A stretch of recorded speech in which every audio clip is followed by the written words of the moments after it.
and our weekly video segment to take you into the back shelves of your local video store, back where it says horror videos, and where kids are devouring some awful films that we call the video nasties.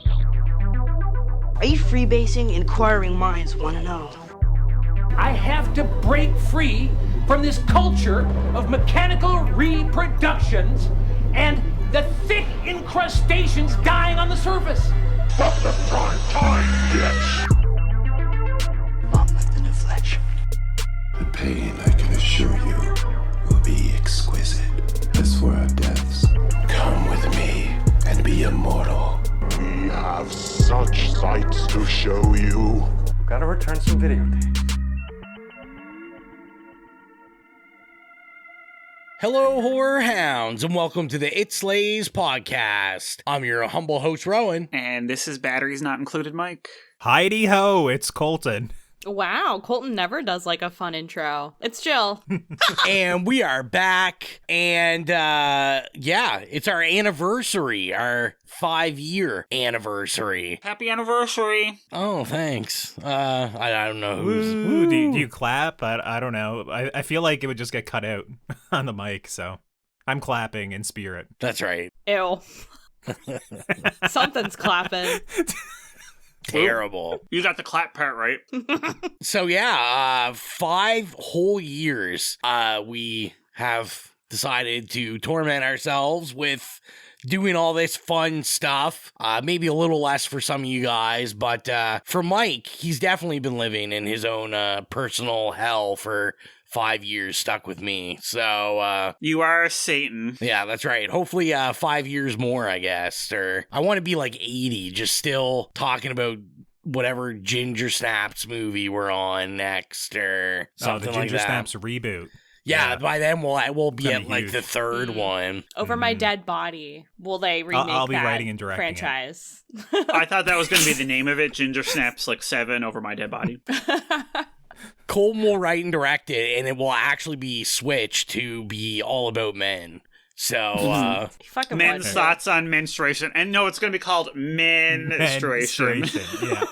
Great minds, great minds. Yeah. I love it. So hopefully everyone is doing well. I'm already apologizing in advance if I miss cutting out me coughing to death. I had to get tested for COVID on Friday. I've been sick for like a week. I got my results back, no COVID. So just some other unknown illness. It was a struggle when we were recording the Now Slaying episode yesterday. I don't know if any of it will make the final edit, but Rowan was definitely like cutting out mid-sentence and, going like, oh, let's do that again, throughout the whole recording. So maybe it won't make it to the anniversary episode. We'll see. Yeah, it was very rough. I apologize in advance.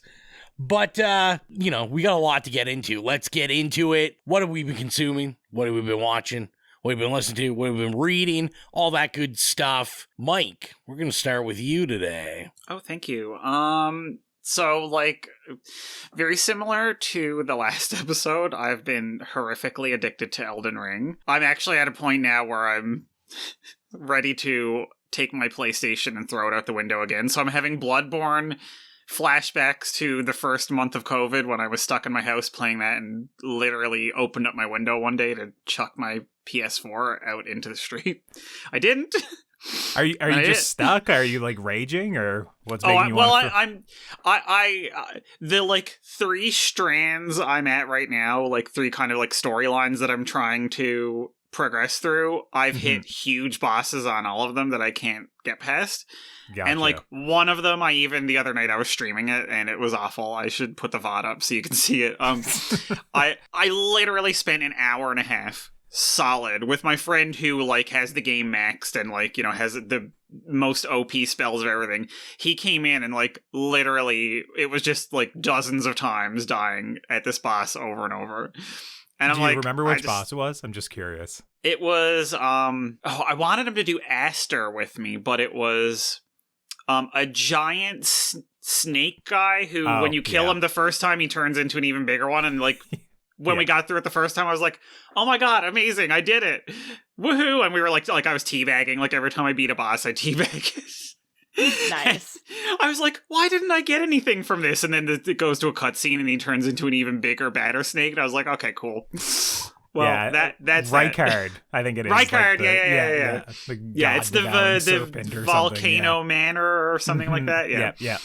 Yeah. So I've been raging for almost 2 weeks. It's good, boss. In circles, yeah. So I haven't really been consuming much of anything. I've been listening to audiobooks, and I'm still listening to Kathy Acker's biography because it's extremely good and I don't want it to end. And other than that, I rewatched one of my favorite movies ever that I can only watch once every 5 years.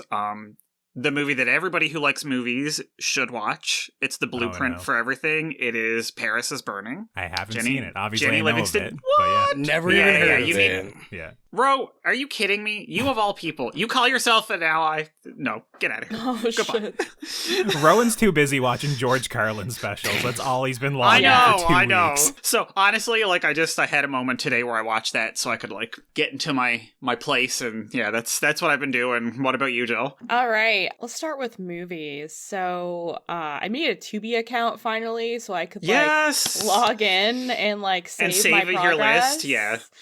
I'm disgusted. Also, if you have an account and you have things on your watch list that are leaving, they'll send you an email saying this is leaving in 8 days, so you can go in and watch it. Dude, we need to get sponsored by Tubi. Yeah, Tubi, please.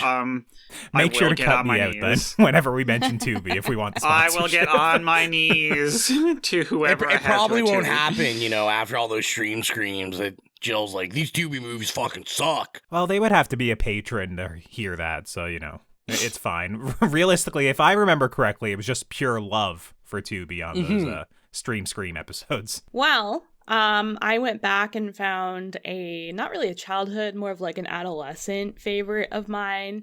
And I kind of accidentally also went on a Tubi Karen Black, spree. Nice. Yeah. Which is really niche. I know we did was it Mirror Mirror last year, and she had this role in it. But I watched this movie called Gypsy 83. Oh my God, have you seen it? Yeah. Okay, I haven't. I went on Letterboxd and I saw that you didn't see it, and I was like, Mike would fucking love this. This movie is so gay. I saw that 20 years ago. It was before Letterboxd was even a thing. Yeah. I also saw his first movie called Edge of 17, which is named after a Stevie Nicks song. I need to. So you get the. Wait, there's another movie called Edge of 17 that's from 5 years ago. That's not. Yeah, and it has Haley Steinfeld. No, yeah, this that is movie's one from awesome. this is one from 19. No, it's not a remake. Oh, okay. So, never mind. Okay, then. They still the same title. No. I'll just give you a bit of education here now. Edge of 17 is a classic Stevie Nicks song. They just both took the title of the song because it's about being on the edge of 17. Gotcha. So yeah. This one is a gay coming of age movie from 1998. So, yeah. Yeah. Anyway, I'm really glad you saw that, Jill. That's cool. Yeah, no. I think I rented it from my local convenience store back when I was a teenager, and I loved it because it's all about this girl. She's really into Stevie Nicks. She's super goth. It's Sarah Rue also. Sarah Rue, Queen. Yeah. Queen. Yeah, exactly. And she has a friend who's almost done high school or whatever, and he's gay, and he's really into The Cure, and she's really into Stevie Nicks.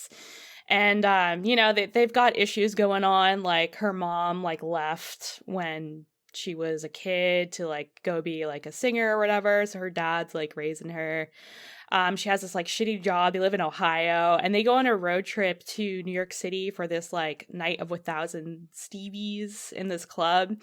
And because her mom is supposedly working there, but she goes there with her friend, finds out that her mom is actually dead.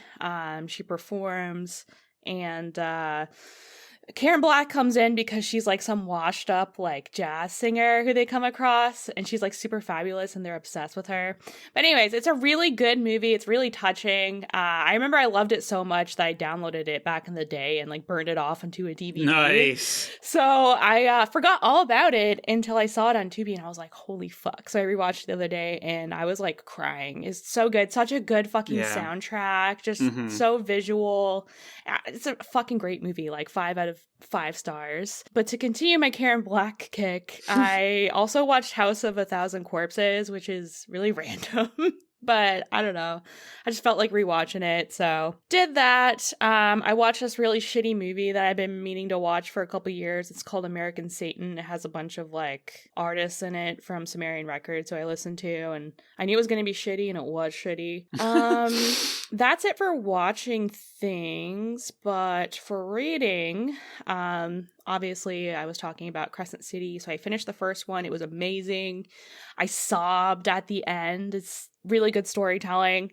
On the second one, I have like 100 pages left, and it's really cruel for you guys to make me record right now. I'm on the last 100 pages of a Sarah Moss book, but I'll get back to that later. So far, it's really good. I'm trying to read the third one that just came out.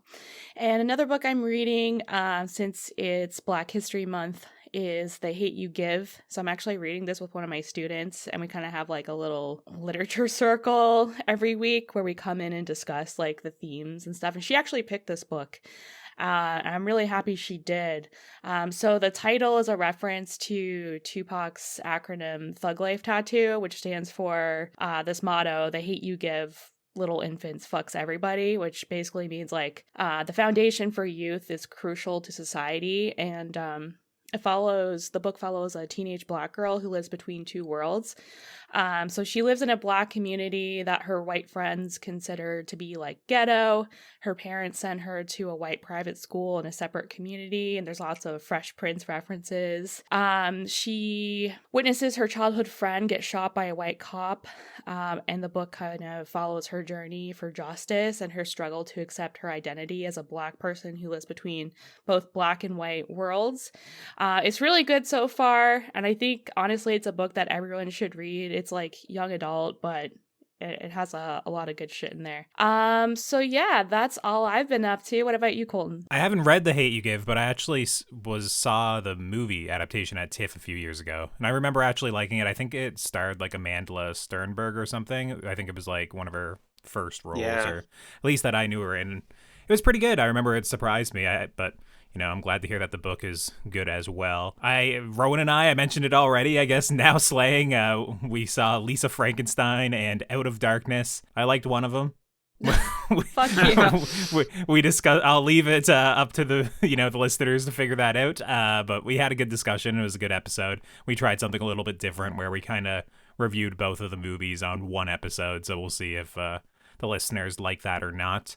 Outside of that, I watched All of Us Strangers, which Rowan mentioned on the last episode, and I kind of took my headphones out because I didn't really want to hear what he had to say. And I think I liked it a little bit less than most people overall. And I mean, I didn't want to hear what Rowan had to say because I didn't want to be spoiled because I was looking forward to the movie, essentially. I was just worried he'd say something. But for me, like half of the story really worked. The half of the story that was more so focused on like him reconciling with his parents and kind of having these difficult conversations he wish he had with them, like when he was a kid, or just due to the circumstances of the movie, he never really got to get certain things off his chest. I really like that half of the movie.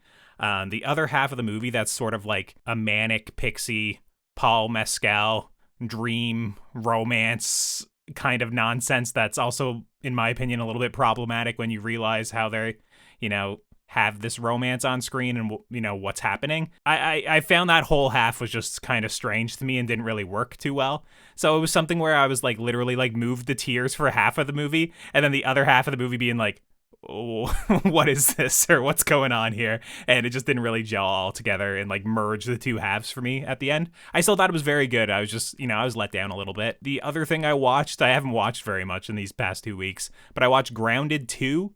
The making of The Last of Us Part 2, this 2-hour documentary from Naughty Dog that they've been filming since 2016 to kind of document, obviously, the production and kind of the fallout of The Last of Us Part 2. And what I'll say about it is that I enjoyed just seeing kind of like the game development process, like behind the scenes, but just due to COVID, they kind of ruined this documentary in a way because the filmmaking team were forced to stop recording in 2020. And if anyone knows anything about 2020 and The Last of Us, that's when like the whole game was leaked. That's when all these like fake spoilers of what happens in the game came online and like just stirred up all this hatred and vitriol towards all the developers and the people involved. And that's also when the game launched. So it's just like you literally miss kind of like the most important and most dramatic part of the story. They do get to it, but it's like kind of in retrospect. It's like, interviews in 2022 and 2023 reflecting on that time. And from what people were saying, it seems like it was a very tumultuous and upsetting time that I kind of would have liked to see captured on film. But of course, we just never got it because of COVID. So thanks, COVID, for ruining the documentary. It was still good overall. It was just, I was let down a little bit in the end. And continuing on with kind of like the gaming, I've just been playing a lot of a game called Star Wars Jedi Survivor, which I played the first one whenever it came out a couple years ago, and I thought it was fine. It was one of those games where I played it for like a day or two, and then just put it on the shelf for a year. I was like, I don't really care about this game, whatever. I'm over Star Wars, and I still am over Star Wars. But eventually I got back to that. I finished it because a couple of friends really liked it. And I saw that this one came out and had like much better reviews. And I have to say, I thought it was pretty great. I'm completely out on Star Wars, on Disney stuff, basically in general, unless it's, 8 foot tall, blue alien cat people, that can step on you or something. I may or may not like those. But in terms of Star Wars, I'm very much over it. And what I'll say is that this does a pretty good job of just carving out a niche of a story that for like 99% of it, it doesn't really matter if you know anything about the Star Wars movies. It just takes place in its own little world, all, original characters. And I think a lot of it is pretty strong. A lot of the gameplay is a lot more interesting. They have like a bunch of different stances you can take with your lightsaber and your blaster and all that stuff. You have friends that go along with you. You have a goth girlfriend, which that's a big thumbs up. Makes the game always better. And yeah, I just really enjoyed it overall. I thought it was a good story. Lots there to do. I think it took me like 50 hours over the past couple of weeks. And yeah, I very much enjoyed it. So that maybe that's why I haven't been, making it out to the theaters or checking out too many movies. I've just been stuck in a galaxy far, far away, I suppose. But yeah, that's basically everything that I've been, consuming or watching or whatnot. What about you, Rowan? Yeah, I know everyone was dreading it. I'll just let you know, I'm not going to like read every George Carlin thing out. Anyway, everyone knows I've been doing the George Carlin watches. I finished it finally. Okay. So I watched, I think, 7 since we did Sinister. So I'm done. There's no more George Carlin to watch. I think all I have left is the documentary that Judd Apatow did last year on HBO, which I'll check out at some point for like random stuff. So this is actually kind of funny. I actually watched this after we recorded Sinister. And I was like, I don't really want to watch anything I really care about right now. Like, I just want to watch something random. So I put on this movie called Spinning Gold, which is a musical. I know, surprise. I say I hate musicals. By Timothy Scott Bogart. And I was interested in it just because Jay Farrow is like one of the stars of it. But it's got like Pink Sweats and Wiz Khalifa and Jason Derulo. So I was like, I know who those people are. But it's about a music executive, which is kind of weird. The director is actually this guy's son. So that's why ultimately I didn't like it. Like this, he makes sure that his dad is like the man of all time. He's just like banging lots of women, doing lots of drugs, but like has no issues. Is just like the greatest of all time. But basically, it's about this exec that basically discovered all these really famous artists. He discovered Kiss, and his label, like Kiss was signed to his label for a while. He was also the guy that discovered Donna Summers, and he just had this weird connection to Motown, like all these huge Motown artists. So I was very interested in it. It did leave you feeling kind of weird because it was basically just trying to be like, yeah, my dad, this white guy, like without him, like these artists wouldn't be that good. And it was just really bizarre take on everything. And you said this was a musical? It almost sounds more like a documentary or a biopic or something. Yeah, it's a biopic, but it's a musical. Yeah, Netflix bought the rights. Like people breaking out in the song and dance, or you just mean like musical performances? No, people breaking out. Oh, geez, dude, this sounds so strange. It sounds awful. Yeah. I think the average rating for it is like under a 2 on Letterboxd. Okay, all right, fair enough. It's bad that they've been trying to make this movie for like 10 years. I think it was done like 5 years ago and nobody wanted it. And then basically it's a project that Spike Lee was going to do like 10 years ago. And then he left. And then then the son was like, hey, I want to do it. And they let him do it. But yeah, I mean, I like the music in it. Like a lot of the musical stuff is, like Kiss and Donna Summers and like just that kind of era of stuff. But yeah, it was pretty fucking bad. It was not good. So I don't know why I'm continuing to talk about it.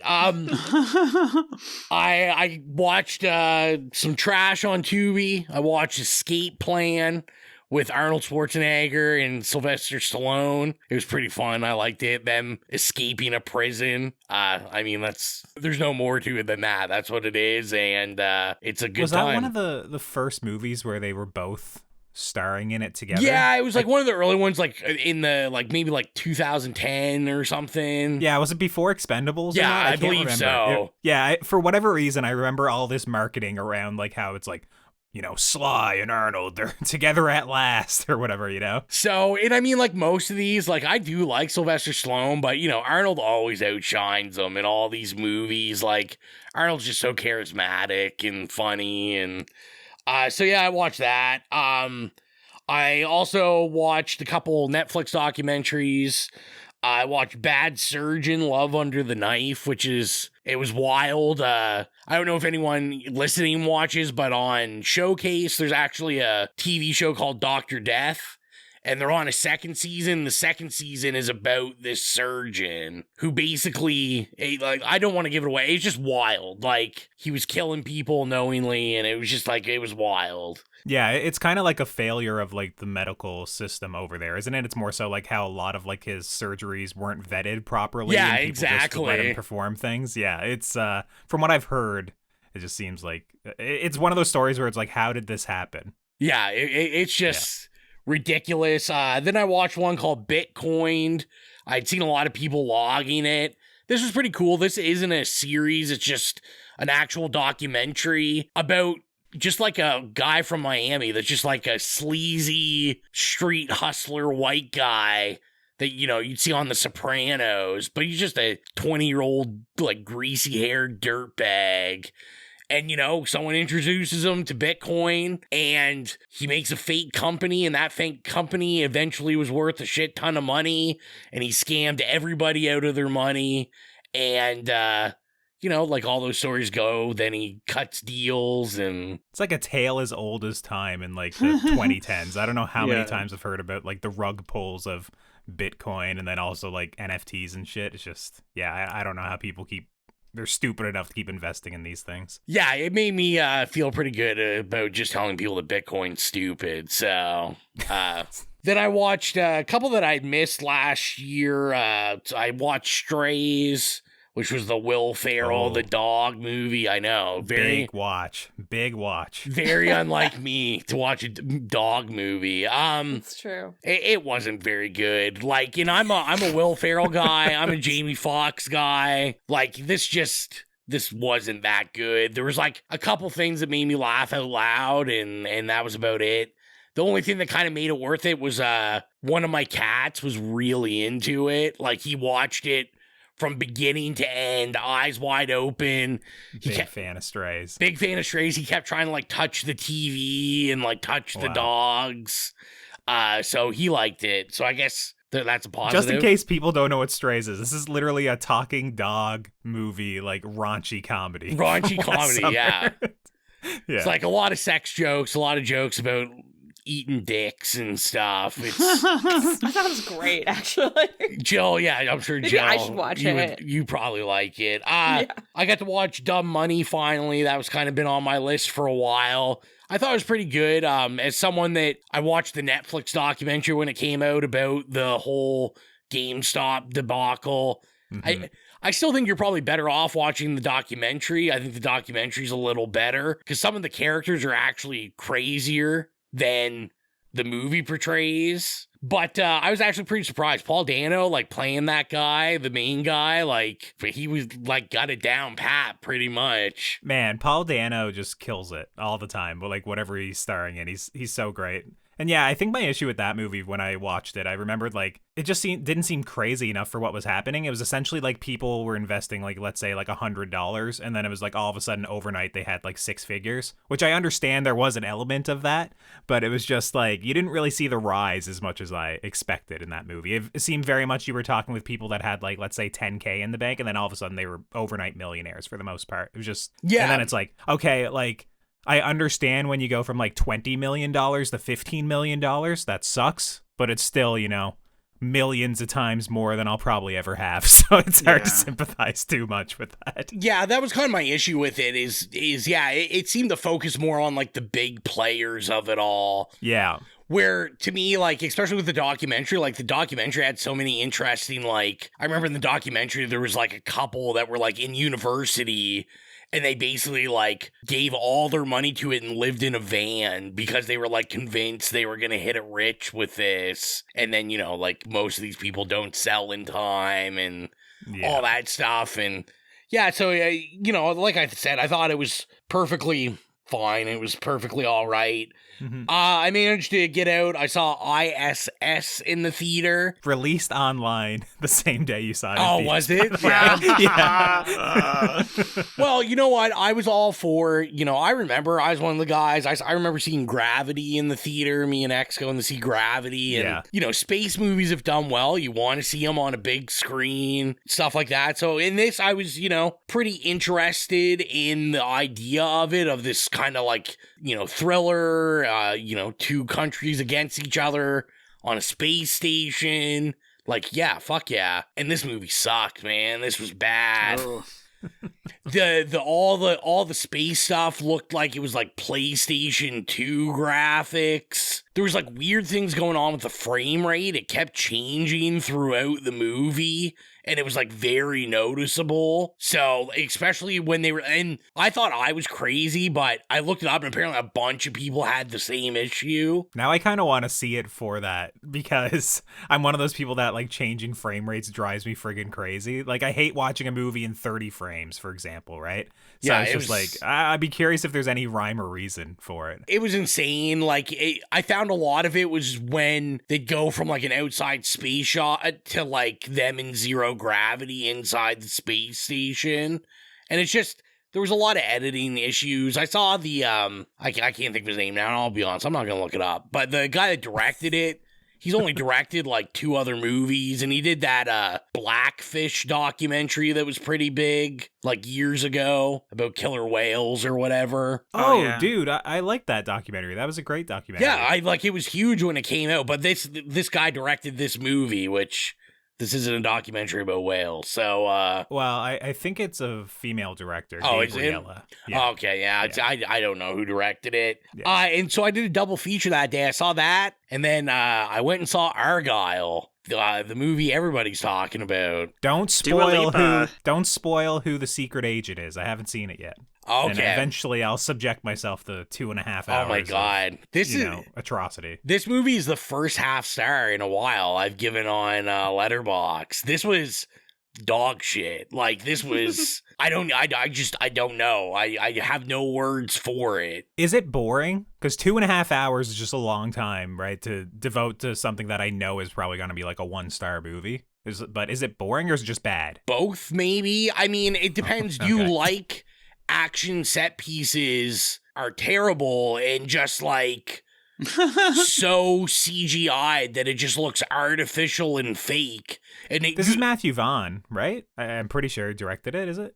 Or is it Guy Ritchie? No. It sounds like Matthew Vaughn, because it seems like it's Matthew Vaughn. Kingsman, yeah. And exactly. So the more I looked into this, the more I should have looked into it earlier to know this movie was gonna suck. Where I didn't know, but essentially, like, so this book also came out in bookstores like around the same time as the movie coming out. There is a book of this. Oh, yeah. And the reason that is Matthew Vaughn wanted to make a movie about one of these writers' other books and couldn't get the rights. So he paid the writers to write the book of this movie release it as if it had nothing to do with the movie. So then release the movie. And then release the movie. And say, based on the novel by whoever. Oh, yeah. I mean... What the fuck? That is it's not a common thing anymore, but I've heard lots of people, like, at least writing a short story or writing like a novella or, I feel like it was more common in like the 80s and 90s maybe than currently, but yeah. Yeah, well, I just hear all the time that if you want to release anything original, it has to be based on an IP. So a lot of people get guidance to kind of like make one issue of a graphic novel because at least then there's an underlying IP and you can kind of argue that there's a fan base, or the same thing with short stories or, you know, a novel, right? That it's kind of just like playing the system pretty much. But yeah, this just wasn't good. I really like Sam Rockwell. He was trying so hard to carry this thing on his back. As a big, I'm a big Dua Lipa fan. Don't go to see it if you don't go to see it because she's in it for 2 minutes. They marketed her as like she's like 5th listed in the casting, like 4th, and yeah, she's in it for like 2 minutes. She has a great agent then, just fighting for that top billing. That's great. But yeah, this made sense. This was a street. Well, they're like, how are we going to get the gays to come see this? Dua Lipa. Literally, otherwise no one's going to go near it, right? Is she just like front-loaded or back-loaded, or is she like interspersed throughout the movie? Because it'd be way smarter to only... front-loaded. She's in the beginning for 2 minutes. That might be generous. Wow. Okay, so that means when it goes on streaming then, you'll watch it for 10 minutes or whatever gets you that, like, played the movie credit. Yeah. And then they're like, everyone will tune out. It's like, oh, they saw Dua Lipa, but it was watched 8 million times this weekend. Everyone just watching Dua Lipa. And that's the way to watch it anyway. Like I said, when I was reading about it, this was supposed to be a streaming movie. It wasn't meant to come to the theater, so... It all makes sense why it sucks. So what's better, Rowan? Like, this is another Apple Films $200 million movie. So I'm just wondering, what's better for a $200 million movie, Argyle or Killers of the Flower Moon? It's tough. If I was going to give the best picture, it's probably going to go to Argyle, but... Okay, all right, good. It's just funny seeing Apple produce both of those movies back to back, like these big $200 million movies, and they're just... complete opposites of like critical reception. I guess make your money. If they make money, great on them. Just to zip through these, I was saying before we recorded, I saw Naiad. I didn't like it. Basically, I made a list of every movie nominated for an Oscar, like even if it's just like a technical Oscar. And my goal was to get through them, or at least most of them. I'm actually doing pretty good. So I did watch that. I watched a lot of shorts. I'll only mention like the ones I really liked. I really liked 95 Senses, which is directed by Jared Hess, who is the guy who did Napoleon Dynamite. And this is really incredible. It's like really sad. I was like tearing up at the end of it. I'm not going to really say much about what they're about because they're short. And if you want to watch them, like it'll ruin it really. Yeah. But I thought that one was really good. Another one I really liked was Letter to a Pig, which was also like I bawled. It's not about like killing animals or anything. Okay, that was like you on what was it, your cow? Yeah, you watched like Cow and watched the donkey movie and watched something else. I was just wondering if it was another animal movie. No, Letter to a Pig is really good. It's just I think for what's going on in the world right now, it's probably pretty poignant. It's about like generational trauma and retribution, stuff like that. Gotcha. Probably happy. Some that are happy because I'll tell you right now.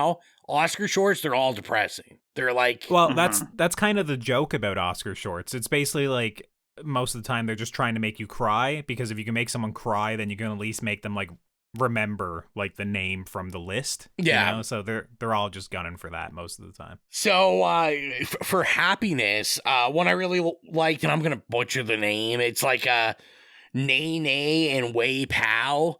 It means like grandma and something. And it's just delightful. It's just a guy documenting his paternal and maternal grandmothers that live together. And they're like wild. They have like dance parties and they're like doing shots and like all this stuff. And they're just like the cutest old women alive.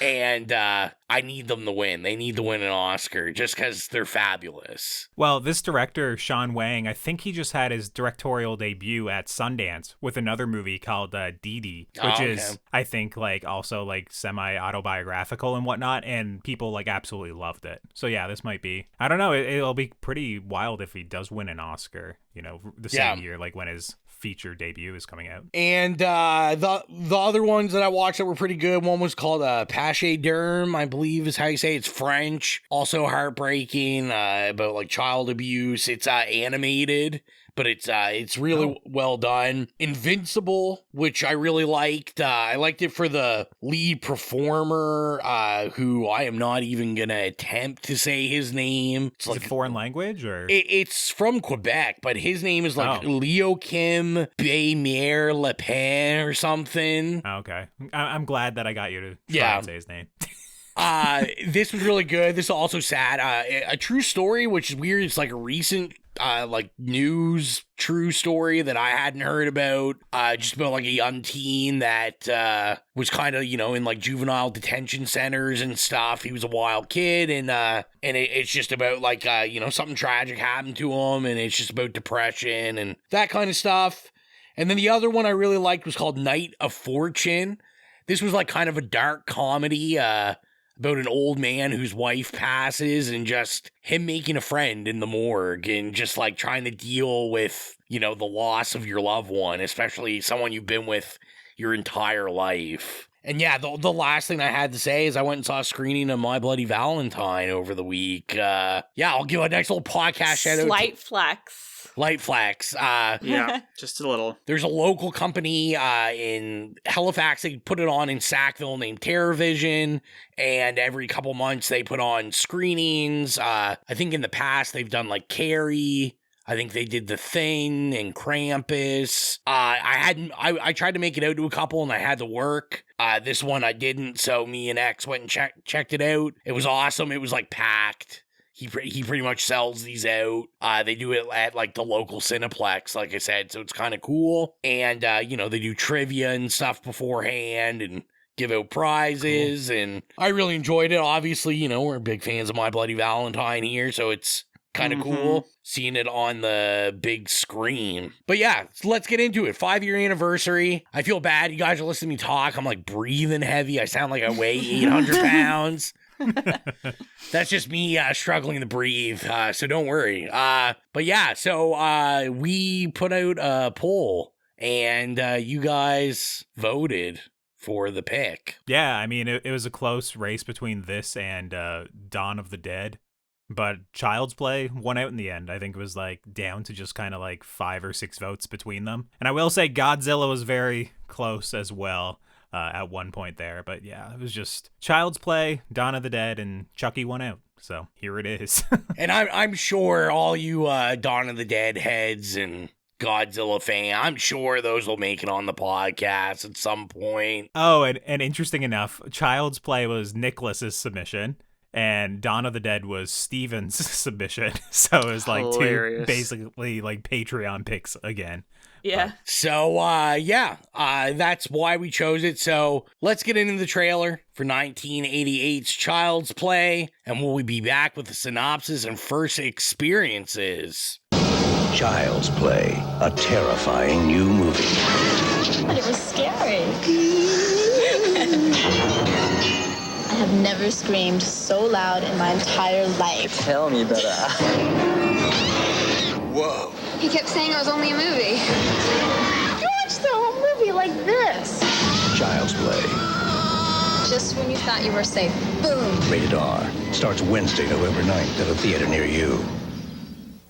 Child's Play was directed by Tom Holland and written by Don Mancini, John Lafia, and Tom Holland, and the story is as follows. After being gunned down in a toy store by the Chicago PD, murderer Charles Lee Ray finds his soul transferred through the power of voodoo and a gigantic lightning bolt into the doll named Chucky. The hard-working single mother Karen soon purchases this very same doll from some shady back alley peddler as a make-up birthday gift for her ungrateful son Andy. Andy and Chucky quickly hit it off and become the best of friends, but when Andy's babysitter takes an unfortunate tumble and Charles's old partner goes up in flames, it isn't long before the murderous doll sets his sights on Andy as his next victim. There's bias in that synopsis. Come on, I gotta spice it up a little bit. Extremely shady.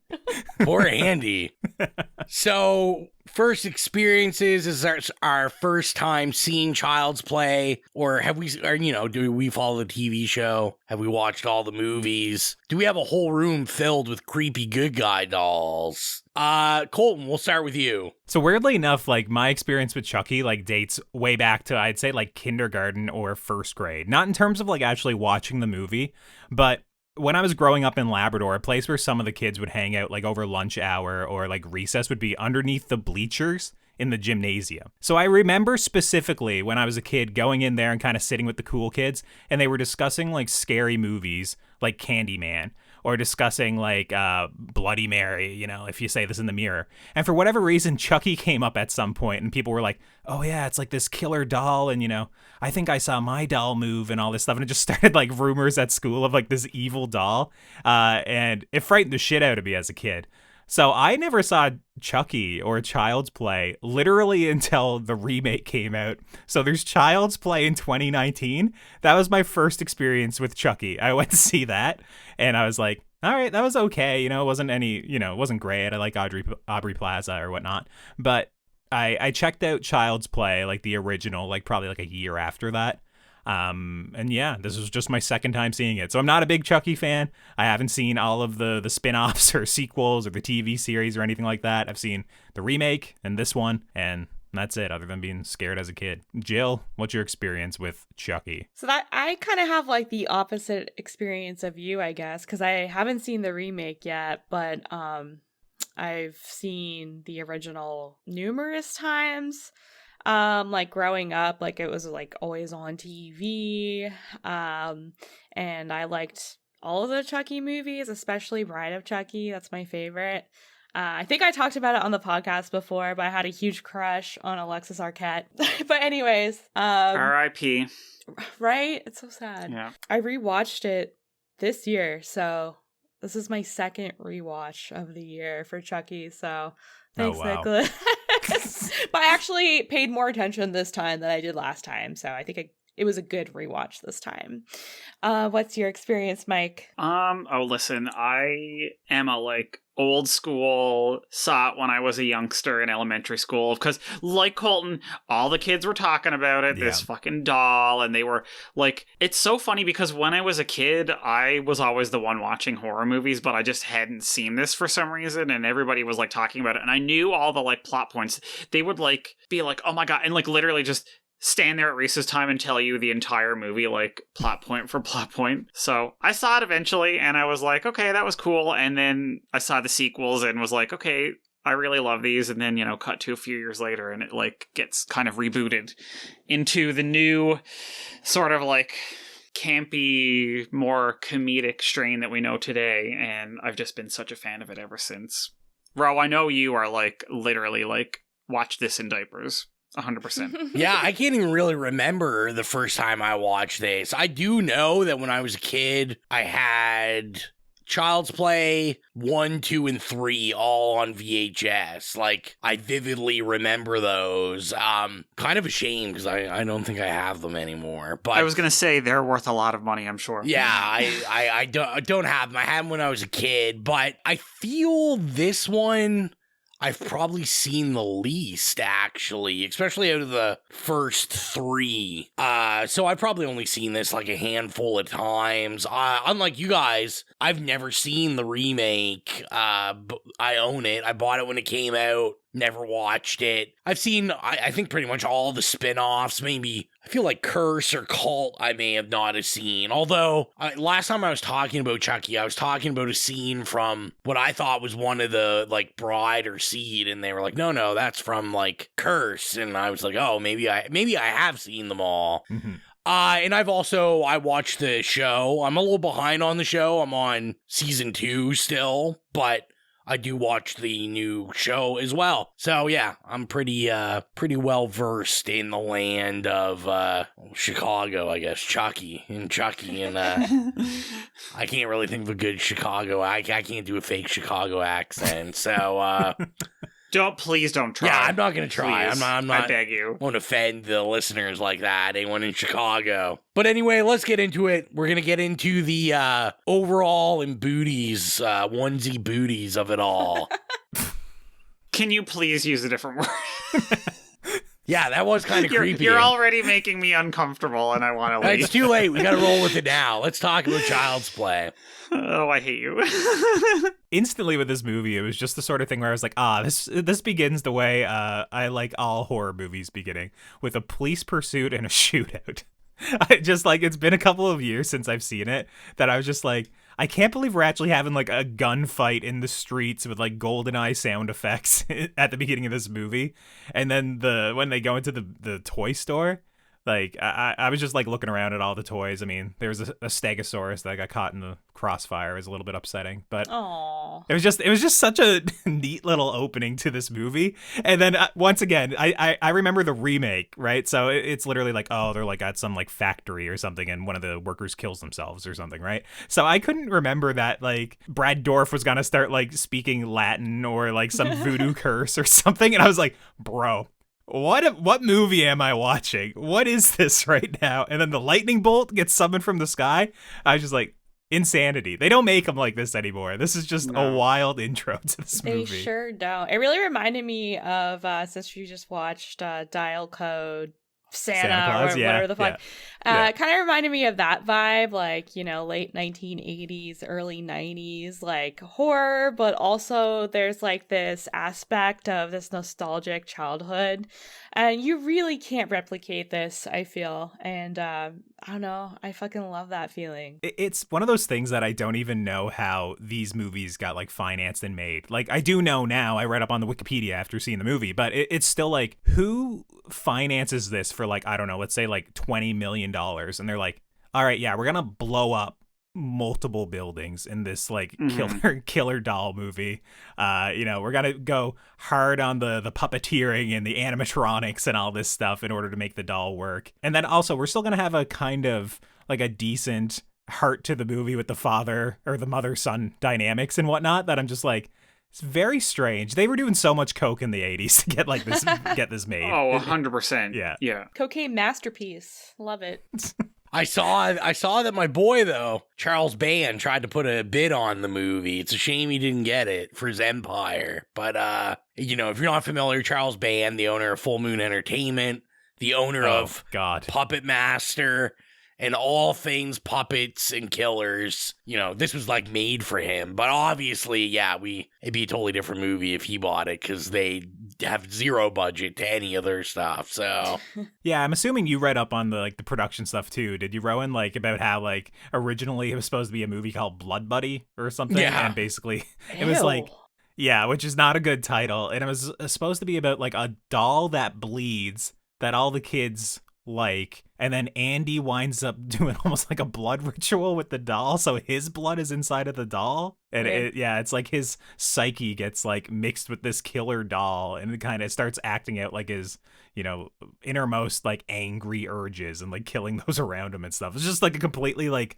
different movie, but they were very much obsessed with this idea of like a killer Cabbage Patch Kid doll for years, it seemed, developing this movie. There was like such a long history of the Child's Play development on the Wikipedia. It was just wild. And I was just like, why this idea? Why did they keep feeling like this had to make, you know, it has to be made? So many people's exiting the project, like 5 and 6 rewrites of the script, all these different producers and people, and they're like, no, we have to make this killer Chucky movie. Yeah, it's kind of wild. Like when I was looking at it, I couldn't believe like how many, like you said, how many rewrites this went through. Like, obviously, I feel like in the early 2000s, there was a lot of stuff coming out about the infighting over, like, the rights and stuff. Like, I remember seeing that kind of, like, in horror news and everything, and you know, Tom Holland's, you know, claim to have pretty much written it. I mean, I think he's doing fine. He's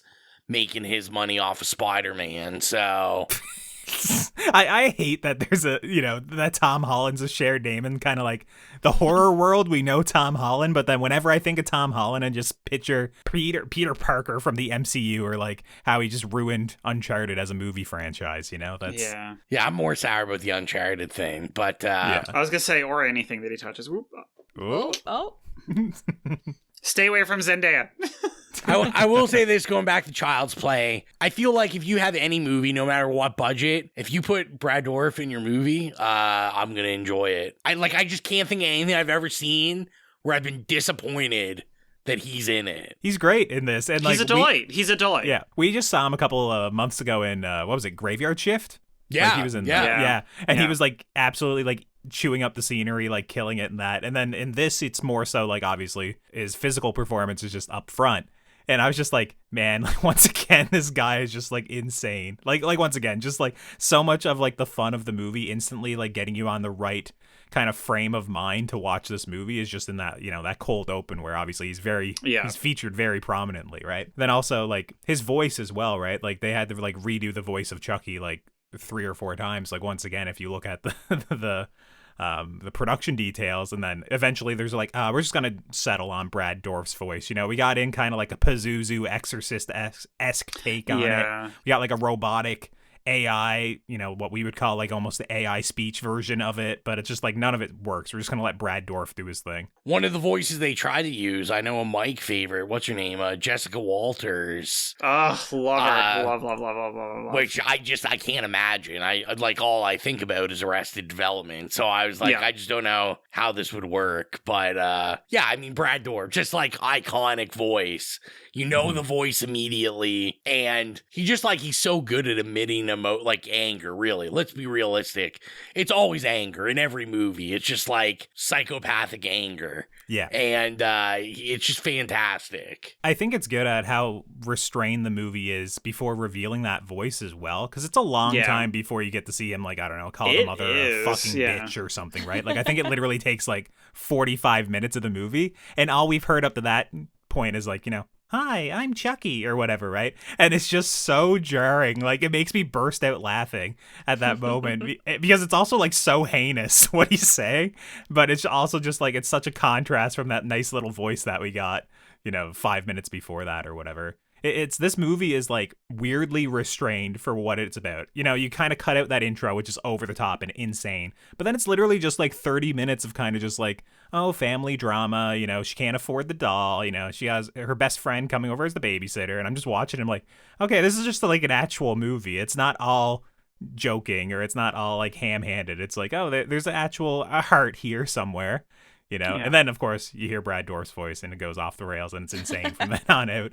But it's a good little family drama movie for a few minutes there. I'm always very conflicted, because I do kind of the wild craziness at the beginning and the shootout, but I always wonder, because obviously if you remove that, which I feel that obviously wasn't in probably original drafts and all that. It's not. Because like you said, so much of the beginning of this movie, the first half, there's really this is it the kid killing people? Is it the doll? And I just feel they still try to play that out, even though we just saw this guy do a voodoo, ritual with a doll. We know it's going to happen. Yeah, I think one of the earlier drafts I read where it was going to be a serial killer getting put to death via the electric chair at the same time that there was a thunderstorm near the toy store or something, and it was a little bit more implied when he died and the toy store was struck by lightning, obviously his consciousness transferred to one of the dolls or something. I think it might have been a little bit more, I don't know, subtle or tastefully done, but there is just, once again, something fun about how zany and over the top that intro is. But the producers hated it. If you read it, they did not like the voodoo subplot at all. And apparently a big sticking point for the development of this movie was just trying to figure out how to get a killer conscience essentially into the doll. That's why there was the drafts of it's just a projection of Andy's, subconscious or his innermost urges. And it was just eventually, I think Tom Holland was the one who made it very explicitly no, it has to be a serial killer and it has to be voodoo.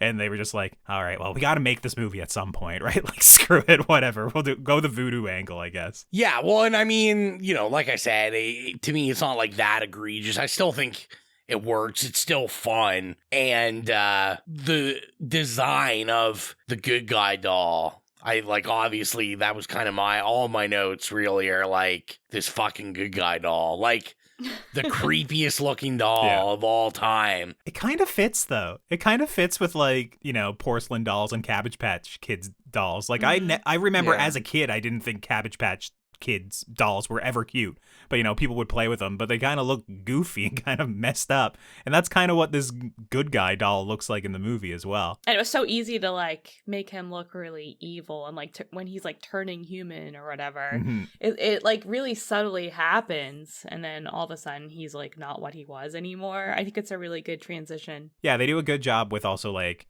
using like little people at times, from like a further distance to kind of like make them like scamper across the screen and whatnot. Or like, they choose their points when to use like close-ups on the animatronics and like how much puppeteering are we going to show. I was really impressed at how prevalent Chucky is in like the latter half of this movie. Like he's very much like a character like a Freddy Krueger or something in like an Elm Street movie in the latter half of this movie, where obviously it would have been very expensive and very technical to do that. Like, they had a team of like probably like 10 puppeteers for this movie or something, right? Like there's a lot of work going in and a lot of like digital painting out and faking in order to make Chucky move, and he's so prevalent in the latter half of the movie that I was just impressed like watching it like once again after a couple of years, just knowing a little bit of like how much of an production, like how much they'd have to plan to make this little guy be so front and center. Yeah, I think it was really effective. Even with the shots, I found it really terrifying. You mentioned the scampering. I think that's fucking scary. It could be like considered funny or cute, but I don't know. Chucky fucking terrifies me in this movie just because of the way it's executed. Yeah. Especially when like the mother drops him and he goes underneath the couch, and it's so suspenseful, so slow, and she's like, looking underneath. I was fucking terrified, and I know what's gonna happen. And when she's like pulling him out, but his face is still like enshrouded in darkness and shit. Oh my god, like it was so well done. Yeah, similarly so. I thought the scene with Aunt Maggie, like in the apartment, where they really belabor it and really drag it out, and the phone call comes in and she's watching or she's reading a book, and like you can hear the scampering and the pitter-patting of the feet and the the chair moving and all this stuff, and it's very much you're just like on the edge of your seat wondering what's going to happen.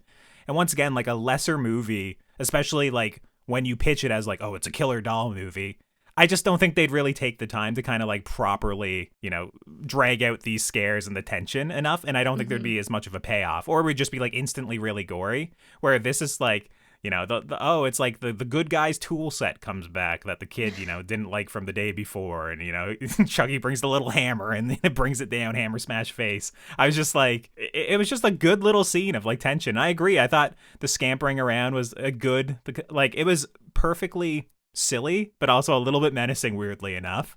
And then also the camera work, when you'd see like the camera from kind of almost like the knee height or, your thigh height running around. Yeah. Like once again, it was just really well done, that I was just surprised by a lot of the technicals on display here that for someone who hasn't seen this movie in 5 years, I was just surprised with. I loved that scene too, and I could be wrong, but it's just so funny because it goes back to something Jill brought up earlier, which was Karen Black.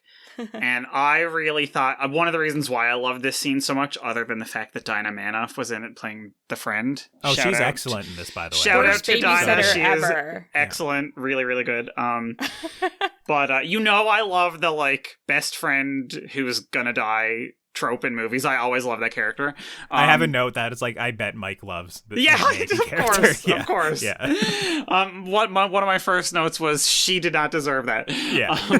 But I found it very much like to be. I could be wrong. Again, I don't have like a box set of this like row with 80 commentaries, but I would bet any amount of money that it was an homage to Trilogy of Terror and the segment with the doll chasing Karen Black around her house. It's very much and similar to the same thing.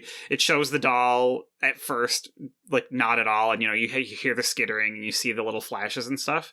So I thought that was cute because like if you're at that point, especially like Trilogy of Terror was such a cult classic, and if you think of dolls trying to kill somebody, like especially like because it was only probably 8 or 9 years before it, that would be your point of reference. So it's like, I like that they sort of nodded to it while doing their own thing and making it not a scary voodoo doll, but like a, Cabbage Patch doll that you'd be fighting over at Kmart or whatever. Yeah, Trilogy of Terror is listed as a direct influence for the movie and inspiration, as is Magic, which we've also covered on the show. Of course, yeah. And then, obviously Cabbage Patch Kids dolls. And, Okay, also, The Shining, with the door scene and the knife and the way they shoot, like, the mom's face. I thought that was awesome. That one's like that with Steven X, it's a knife coming through the door, Yeah. That's like just very much like in tone with the movie, just being like goofy and paying like homage to it, right? Just like, here he is. Yeah, here's Chucky instead of here's Johnny, I love like any of the close-ups of his face, like when he's actually cursing and talking, like when you talk about how good it looks, like there's just like, I mean, obviously, now it's just a signature of his look, but like it doesn't look corny, it doesn't look bad. No, it doesn't. No. It just fits, and I mean, I don't know if that's just because, since birth, essentially, like, inundated with Chucky, so... No, it looks good. I'm a lot more critical of that sort of shit to me. I mean, I don't have any nostalgia for this movie. When I was watching it, I was just, like, I was constantly impressed by the puppeteering. When I read up on that, it was almost, like, groundbreaking for its time at a certain part, because it was one guy who was puppeteering the face, and he had, like, a motion capture rig, like, on his mouth that would be, like, radio controlled to Chucky. So he would talk and say the lines, and it would like emote and move properly, which is just like wild. Yeah, for 1988, like that's insane. Yeah, that's huge. So like once again, it was just there was a lot of details here that I was like, I kind of like that, the oven's being left on and this whole like house is exploding, but also you would never get that nowadays in like a Chucky movie. Like, let's say if like this was, I've been pitching this killer doll movie, Chucky doesn't exist, for 5 years. They would give you like a $1 million budget, and if there was an explosion in the movie, it'd be like a green screen in the background. You would never actually like level buildings. Then that's why when I was watching this movie, I was like, there's car chases, there's this woman flying out the window, we got 2 explosions of buildings, I was just like, they went so hard for this killer doll movie that I was just like, I was kind of like got a dumb smile on my face. I was like, how did this get made? The entire time, that was just the question that I was constantly asking myself. Yeah. Just to go back to what you said, like they do go hard, but when we're talking about them, like, keeping things restrained a little bit and in check with Chucky and like what he could say, they like, I feel like if you made this nowadays, he would just go off the rails and just like be cursing and saying like ridiculous shit the whole time. It would really take away from like the shock effect of it. And I like that they're kind of restrained when they do that in this movie. There's only like a couple of curses, but my favorite is when he's in the elevator and this old lady is like, what an ugly doll. And then when she leaves, he's just like, fuck you. Like, that's just it's so good. Yeah. To me, it's kind of interesting because they were smart enough to do enough with Chucky's dialogue where, I was thinking about, obviously, like influence was Nightmare on Elm Street for this. Like, I know when I read that that was an influence. But I was thinking, Freddy, like in the first and the second one is like pretty menacing, like scary. And then we get to like super silly Freddy, where I was like, they were pretty smart with this one to almost have the foresight of like, Chucky's almost silly enough in what he says. It was going to go this, mainstream, yeah.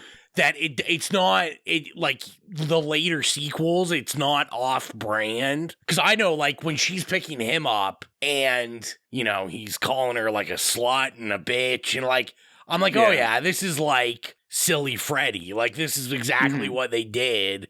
But they were smart enough to start out with that. Yeah, it took Nightmare. You could tell Brad Dourif has his like tongue in his cheek, like he knows that he's going to be Robert Englund if they make another like 4 of these movies or whatever. Yeah, it took like Nightmare a couple of iterations before they found like Freddy's voice of like that sort of Freddy, like the silly Freddy. Whereas this one, it was just very much like, well, let him be menacing for basically that one scene, with Aunt Maggie. And then after that, it's just like, we'll let him have a little bit more of a voice and be a little bit of a crazier character for the rest of the movie. Yeah, and I was going to say, too, with the look of Chucky, I don't want to leave out Burnt Chucky. Oh, we have to talk about Burnt Chucky, because once again, as just someone who's not very familiar with this movie, I was like, oh, I didn't remember this beat. But obviously, it's so genius at the time, like after he's all melted and all burnt up. It's a great look.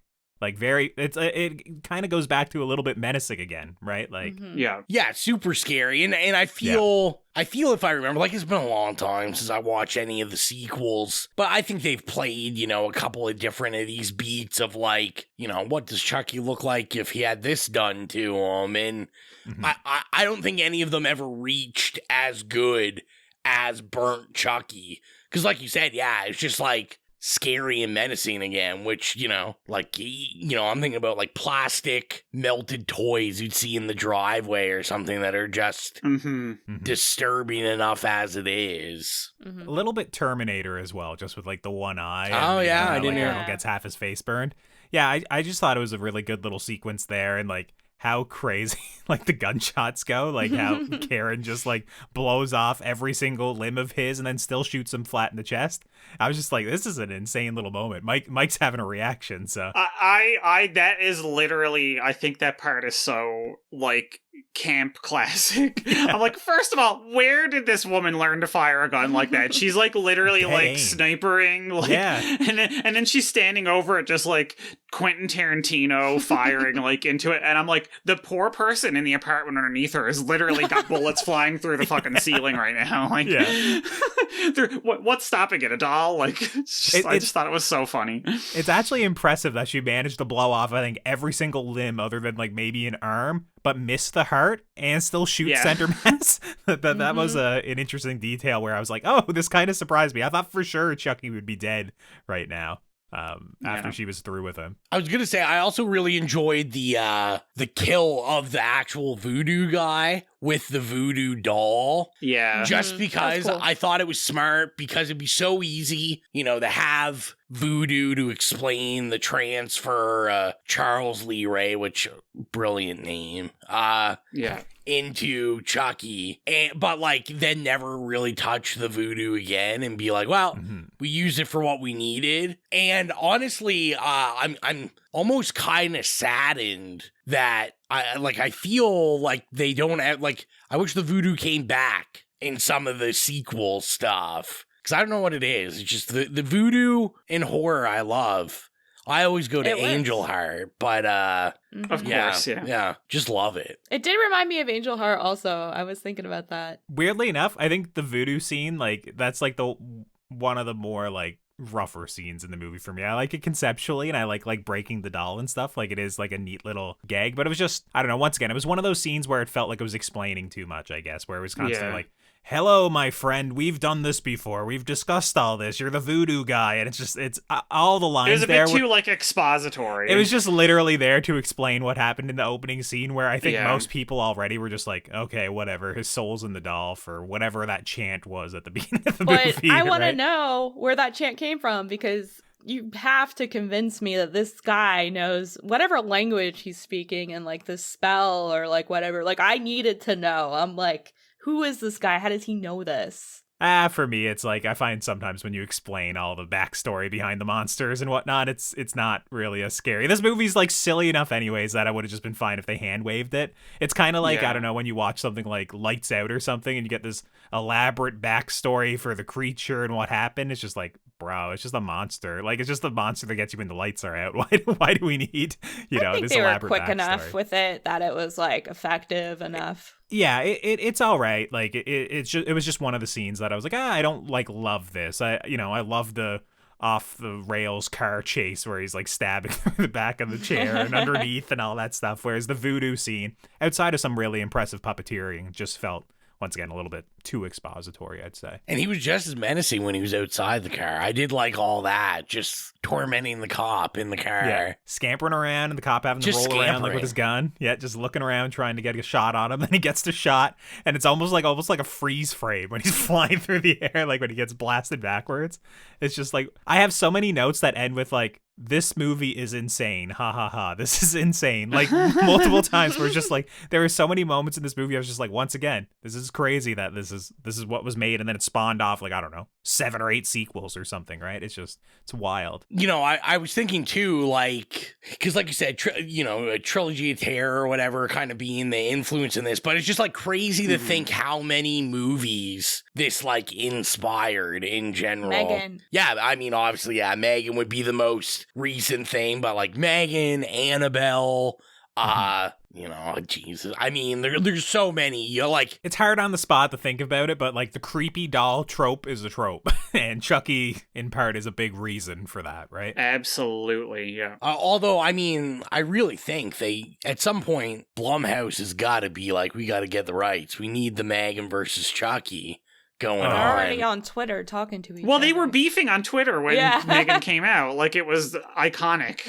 Yeah, and I mean, the new Chucky, I think, if I remember correctly, he's like AI connected or wireless or internet connected or something. I can't remember, but it is like a Chucky smartphone version Chucky, essentially, in the new movie. Like, I think his name is Buddy, Buddi, to like reference like iPhones and whatnot. So who knows? Maybe at some point in the future we will get that. I don't know if I want that, but we might. And that's kind of interesting because like I said, I never saw the remake, but I didn't realize that they couldn't use Chucky in the remake movie. Like, it was copyrighted, which is pretty that wild. is interesting. I think they just call him Buddy. Yeah, if I'm not mistaken. I was reading because they sold the rights to this, but basically whoever it is, I don't know if it's Universal now or whoever's got the rights, one of the companies only owns the rights to the original Child's Play movie. They don't own the rights. I think it's MGM maybe or something. Yeah. And they don't have the rights to any of the other ones, but they have the rights to Chucky, like the name, for the movie. So, yeah, I thought that was like pretty. Now, obviously, they obviously lease it out because they use the name Chucky and a bunch. But I know there was a big deal with the remake because I believe when the remake came out, it was I know there was some hoopla about it because they were in the middle of getting the show going. And gotcha. And where the show was the original people coming back, they were like, well, we don't really want like this other movie to distract from it. Yeah. Off another franchise or something. Yeah. Makes sense. Which, like, as someone that watches the show, like, I will say, like, even if you like this original Child's Play, like, make sure you watch the show because they bring people from the original movie. Like, the guy is in it. Like, the kid is in it, the actual actor. For whatever reason, when you said the guy, I instantly thought of, like, the sketchy peddler behind the building. Yeah, they bring him back? They bring him back. He's an awesome character. He needs to be. Yeah, he's essential. I can't believe there was like almost rape in that movie. I was holy shit, this is a tonal shift. Yeah, that was a very dark moment in the movie for sure. Cocaine's one hell of a drug. They had to get their little, like, anti-homeless dig in there. It was the 80s after all. It was absolutely. Yeah, the cop just beating the shit out of everybody. It was the conservative 80s America after all. Another detail that I thought was interesting with just, like, the time period, I thought it was funny that the good guy's, like, shoe tread had, like, a revolver on it. Did anyone catch, like, what was the reason for that? Like, why the kid's toy would have a gun? Like, was it a cowboy, I guess? Was it a cowboy? Yeah. I didn't catch it, but I was just wondering, it's like an actual, like, full-on revolver on the shoe tread, or on the pattern for the toy. It was just, it's like, oh, this really is the U.S. I didn't notice that. Doesn't really make sense. I got the hammer, because he comes with, like, the tool kit or whatever. Yeah. He has a revolver. He's strapped. So my question to you guys is, what do you think of that breakfast that he makes his mom? Atrocious. It made me feel like a bad son, to be honest, because I was thinking, I was like, did I ever make my mom breakfast in bed? And who knows, maybe I have, but like obviously she's cooked me so many breakfasts and I don't remember really returning the favor as a kid. If your breakfast looks like that, she's probably happy. So true, it wasn't awful. Yeah, that's true. The blob of butter or lard or whatever. Like, that was ice cream, was it not? Was it? That was ice cream. I think it was ice cream. Put ice cream on toast, on burnt toast. Oh, so when I looked at that, I thought it was just like he got like the butter bin from the fridge, and obviously it was like too thick, so he just like put the whole thing on it. Okay. Honestly, I would eat a piece of toast that was that burned and had that much butter on it. So yeah. Wow. So could I. All right, Grimes. Not gonna lie. I was just kind of like, I don't know. When I was that age, like I could make toast. I could like put stuff on the toast. I could pull a bowl of cereal. Okay, well, congratulations. Congratulations. I'm just saying. I don't know if I was like cooking a full like 3-course meal at that point in time, but yeah. Also, this guy's just trying to kill his mom with diabetes. Like that was insane. It was essentially like Lucky Charms with like an extra like 3 or 4 tablespoons of sugar in it. I was like, bro. He was hooking his mom up. Well, and you'd have to assume that's how he eats his cereal, because like he'd be making it like he likes it. But I remember like, sure, with like maybe like Rice Krispies or something, you might put like a little bit of sugar in it or something. But like Lucky Charms essentially, and putting extra this is sugar America, in it. Like, Colton. Man, oh man, obesity this is ain't a problem. Canada.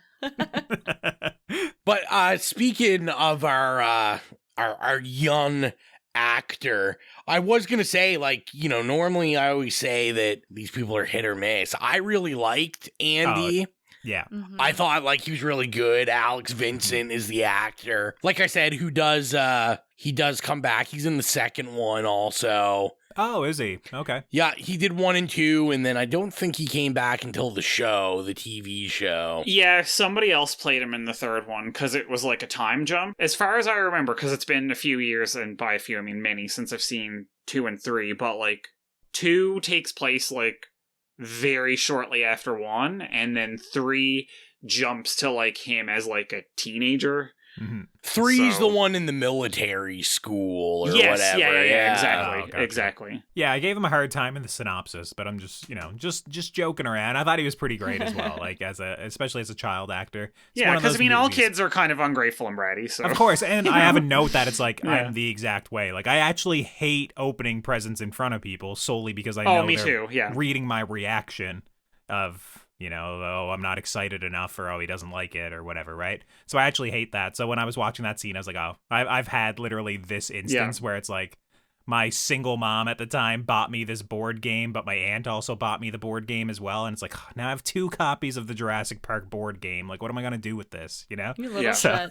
I've been Colton, just a brat. I know. I can't help it. I was young, you know? What changed? Colton's like, this isn't a VeggieTales DVD. Fuck. No, I'd always get the VeggieTales. VHSs, actually, not the Did you get DVDs. clothes and a good guy's, what is it, fucking construction set? Didn't get that. I did get lots of clothes. I remember well after my Yu-Gi-Oh phase, like literally I was done with Yu-Gi-Oh in like grade 5 or 6. I remember one of my aunts gave me a Yu-Gi-Oh shirt when I was in like grade 9.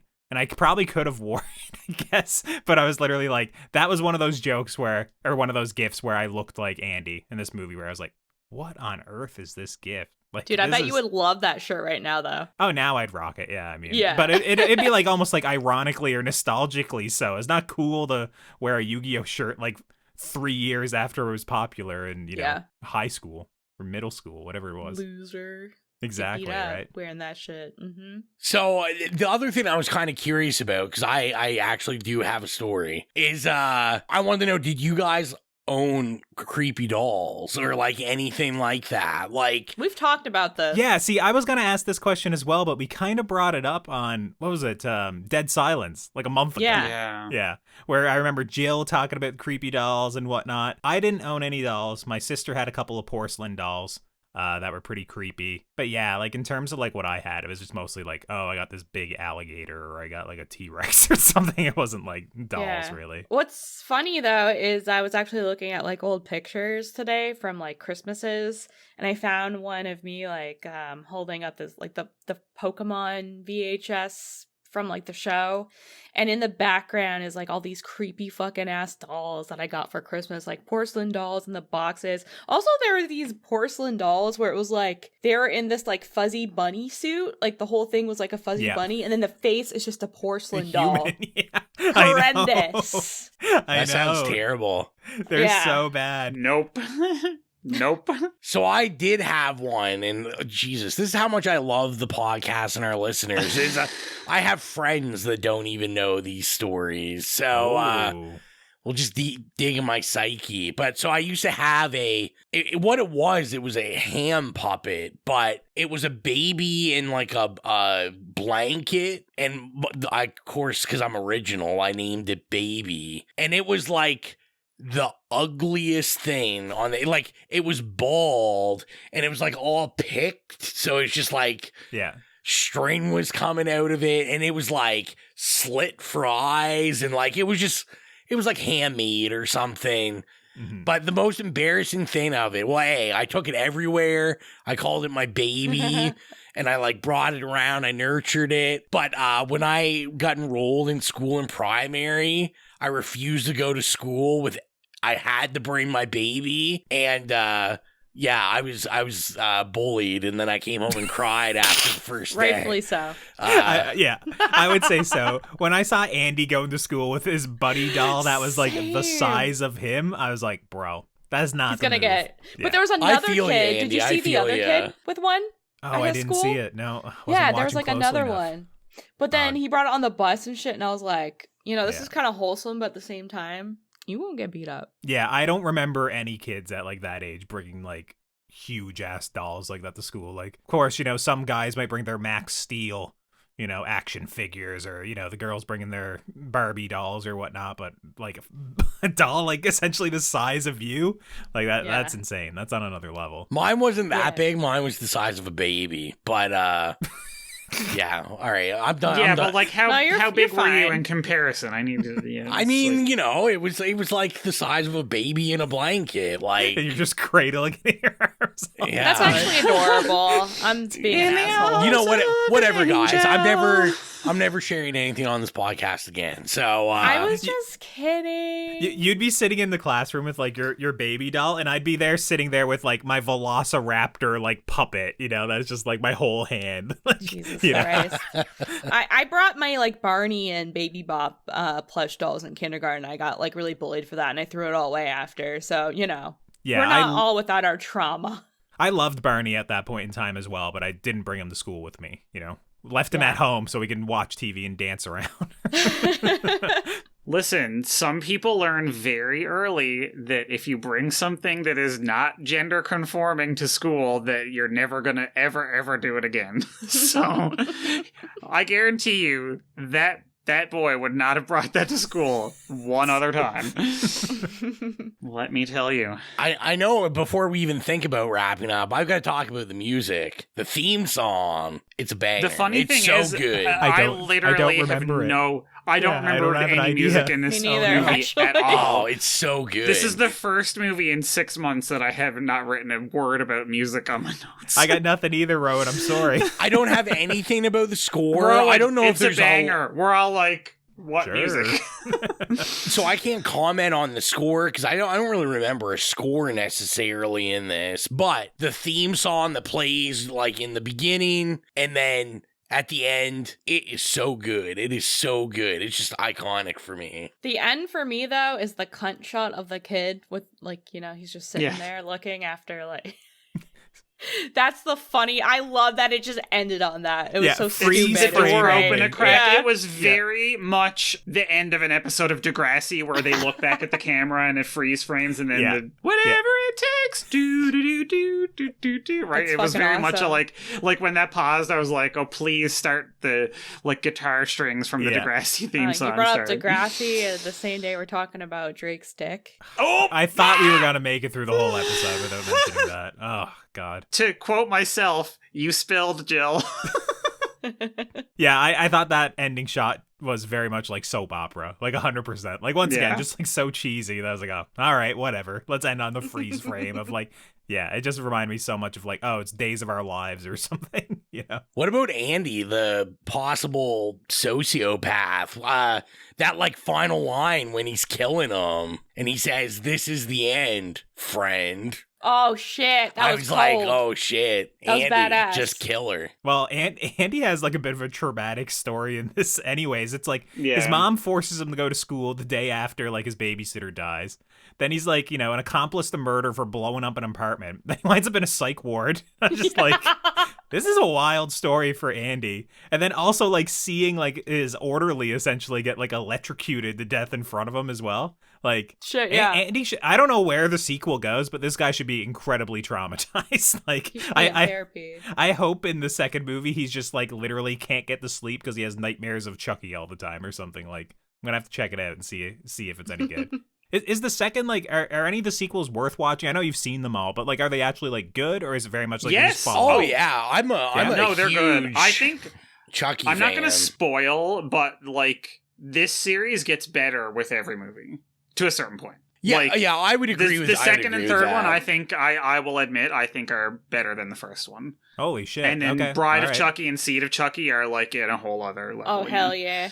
Well, and that's why the design's just so, like, ingenious, because, yeah, like, obviously, like, any horror, you're not ruining anything by saying, like, any horror franchise, like, they get bigger and more ridiculous and more silly, and, like, Chucky just is, like, the perfect character for that, because like I said, And I think it's like the convoluted ways that they try to like bring him back and stuff is just like it's so over the top, it's hilarious. Yeah, because like how do you bring back a doll with a like spirit inside it, you know? Yeah. like It's like melted and all the limbs blown off. Yeah. And yeah, it's just.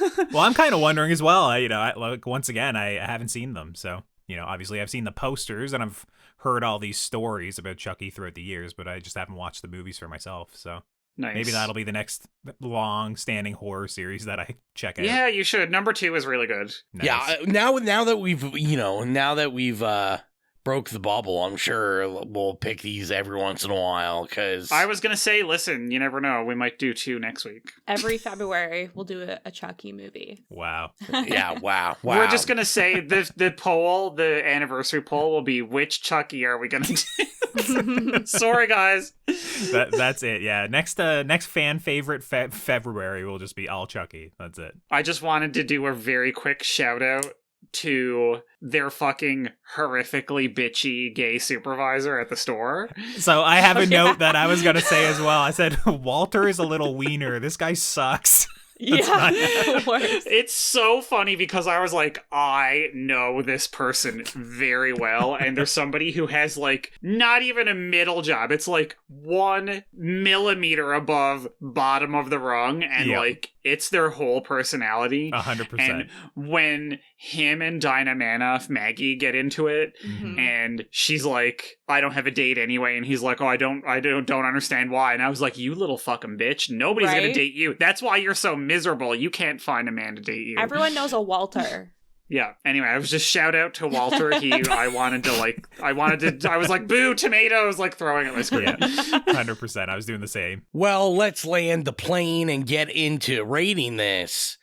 So if you're new to the show, our rating system is nay, okay, yay, or slay. Jill, we'll start with you. What would you rate 1988's Child's Play? Oh god, this is tough for me, actually. I think before this rewatch, I would have given it a yay. But after rewatching it today and just really taking it in, enjoying all the camp, enjoying the effects, how they did everything, the shots, and just the whole legacy of Chucky. They did something unprecedented at the time, and it's just such a legacy in horror. I gotta give it a slay. It's a slay.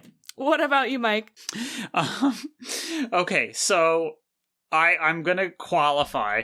So I am gonna give it a yay. It's not like a really strong yay, and it's not a really weak yay. I think that this is a very good movie, but I like it more. I enjoy it more for the setup of the rest of the movies, which, as I said a little while ago, I like more, especially when you get later in the series when they kind of almost rebooted it and sort of like, I'm gonna say, I assume, went to like Don Mancini's like total like campy gay vision for it.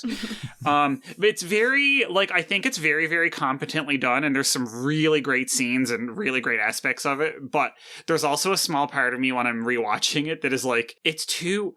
Especially because I watched Bride of Chucky. I rewatched it in 4K a couple months ago with a couple friends. And I was like kind of blown away by like how good it was because I hadn't seen it in years.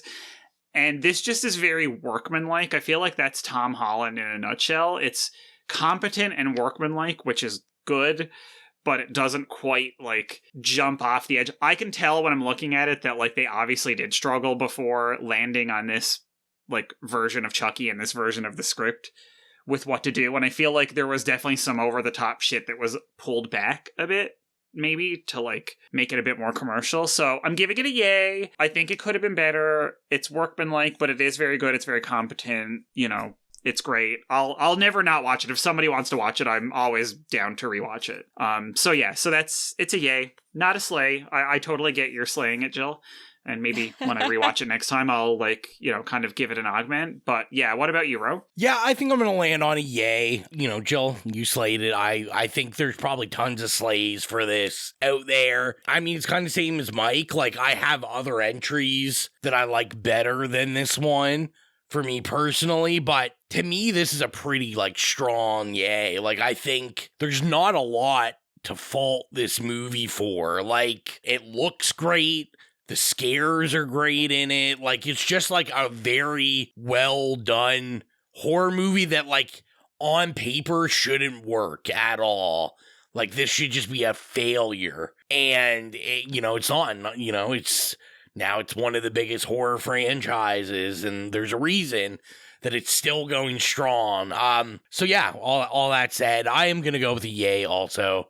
What about you, Colton? Yeah, I mean, I'm not really saying anything new here. I'm going to go with a yay as well. I do think it's a pretty strong yay. I did very much enjoy it, and kind of like my few like quabbles with the movie are more so like I'm not a huge fan of the voodoo subplot, and we never even mentioned like Detective like Mike Norris. I think like he's kind of like whatever in the movie, and I don't really care for a lot of his scenes with Karen, all the back and forth, will they, won't they, partnership detective shit. I don't really care too much for, and it kind of, there were a few moments where I just kind of lost interest a little bit.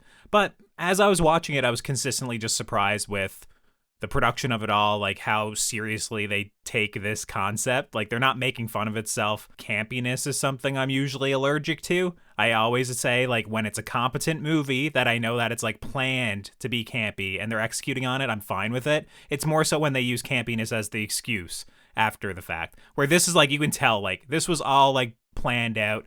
They wanted Chucky to be this way. A lot of the sequences that they're in there, they're like intentionally supposed to be funny and hokey, but also a little bit scary or menacing. And I just thought it like kind of tread the needle like perfectly, like thread it. Like it was very good. It's just, some little moments of me just losing interest was more so that I would just keep it from a slay, because I wouldn't basically be like, oh, this is a horror masterpiece. And with you guys saying that the sequels are better, I probably will wind up checking out one of them pretty soon, I would say, just to see Chucky, like if I agree or not, because I haven't seen any of them. And if they're better than a yay, I mean, I'm interested to see where this goes next. So yeah, it's a strong yay from me. All right, and with that, obviously this was a surprise for us what we were reviewing or anything, so we didn't ask any of you guys your opinions on it. So we're gonna go, right into the horrific hotline, some questions, and we'll start with the questions. We did have some come in, and we got one horrific hotline voicemail, which before we start that, I'll read an email, because there was a follow-up email for it with kind of a question also. All right. But we'll start off. So Sacrotype wrote in and wanted to know, first they want to know, is that the back rooms that I use for the background of the question? And it is. It is. It seems like you're the only one, like, discovering this now. This is like from a couple of years ago. Like, I mean, I am a huge liminal space guy. I always have been. I just, I like the I just hype. can't believe you missed it. Then again, I'm an A24 fanboy, and it's an A24 movie that's coming out, but whatever. But it was just like when you were talking about it in the group chat recently, I was like, bro, that's been around for a couple of years now. I'm so excited for a Backrooms movie. But Sacrotype did have a question.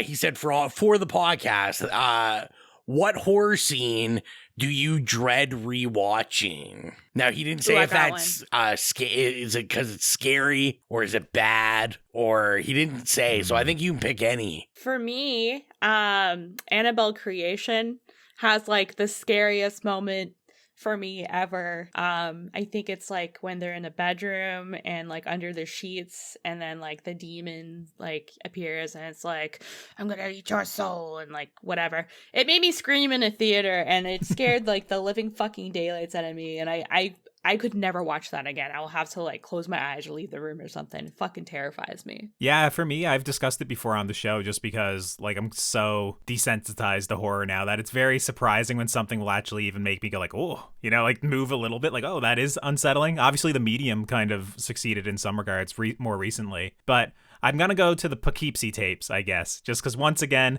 that one tape in that movie that I happened to see it online when I was 16, thinking it was a real snuff film, and I accidentally was watching someone get murdered.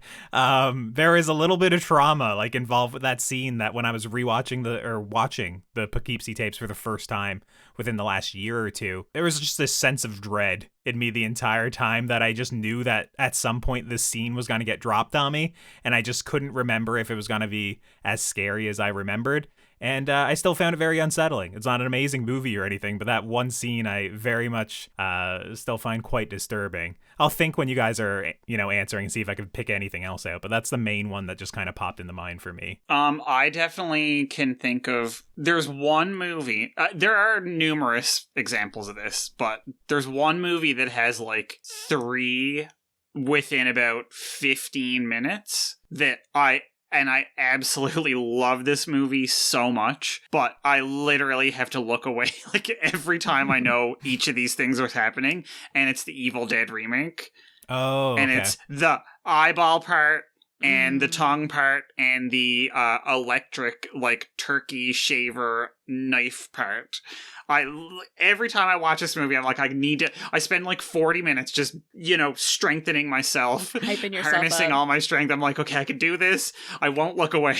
So I do actually dread those. I love them because they're such intense, like effective, like, again, I am so jaded that like there's not a lot that really bothers me, and that is something that like every time I'm like, fuck, I know this is coming up. That's fair. My answer is actually something we just did. It's Sinister. I already said when we reviewed Sinister, Yeah. the lawnmower tape. It gets me every time. Yeah. It's got to be that one. Either that or Saw 2, the Pit of Needles. Always. Yeah. Just like, I felt, you know, like you could say like, you know, something like Martyrs or like something like that. Yeah, exactly. So I was just about to say, like, when you finished, I was like, Martyrs for me, actually. Yeah. Like, when I think about it, the prolonged torture and kind of like almost like getting off to the torture, like, you know, the pleasure and the pain, like how like insane that movie is. I remember like that's pretty like unsettling to me. And then also A24 boy, the Charlie and the pole in Hereditary makes me sick to my stomach when I watch it. I still watch it, but I watch it with like I feel the impact of the pole, that it's like, oh god, it's a brutal scene. But yeah, Martyrs to me, dude, I've only ever seen that once and I did not enjoy watching it. So yeah, that's I could have said both of those too, and I'm not gonna say those simply because I don't plan on ever watching either of those movies again for the rest of my life. So I'm never going to have to dread that scene coming up because I'm not watching Hereditary again. I'm not watching Martyrs again unless they remake it again or something, you know? Or unless we pick it. So we had Holly P write in, and hers was funny because she wrote in 3 times because she kept saying, oh, wait, no, this question. But Holly, it's the anniversary. We can answer your 3 questions. One of them's easy. Yeah, we don't mind. One of them's easy, which was what episode of X-Files am I on?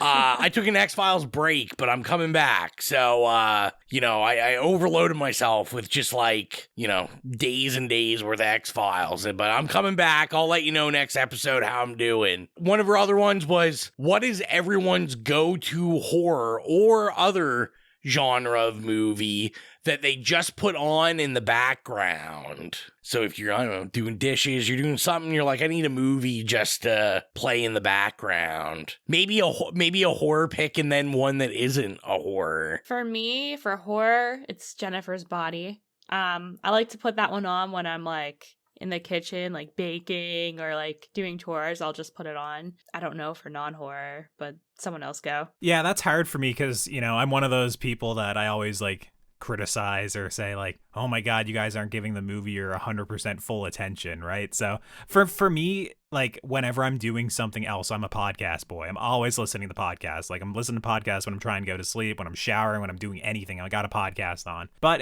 I guess it would have to be like my most watched things, especially like more recently. Like, God, I know this is kind of embarrassing, but I've seen that Star Wars The Force Awakens, I want to say, way too many times. I've seen like Star Wars Episode 7 probably like a dozen times at least since that's come out. So that feels like almost like a background movie to me. But that was like when I was like living in a house with a couple other guys, like they would have it on a lot of the time, like in the background as well. It's just an easy movie you throw on, it just flies by. For horror, I think I'm gonna have to like take a quick look at my lists and see like what I've watched a lot. I don't know something off the top of my head because once again, a lot of my favorite horror movies are more so those slow burn elevated horror movies that it's just like they're not, you know, it's like why would you put on Hereditary in the background? Like you're an insane person, right? Like it's not a fun watch, you know?